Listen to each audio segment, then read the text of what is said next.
The aircraft was developed and built by the Consolidated Aircraft Company for the US Air Force.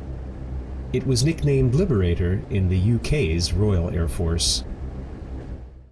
The B-24 was designed as an all-rounder.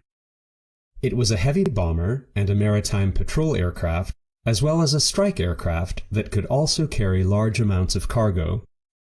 It was the American bomber aircraft produced in the largest numbers and was used on every front during World War II.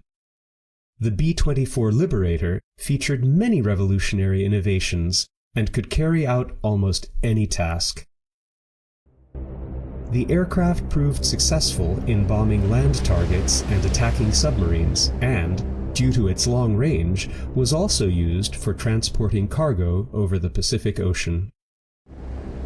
It dropped almost 635,000 tons of bombs on European, African, and Pacific Ocean targets and destroyed 4,189 enemy aircraft.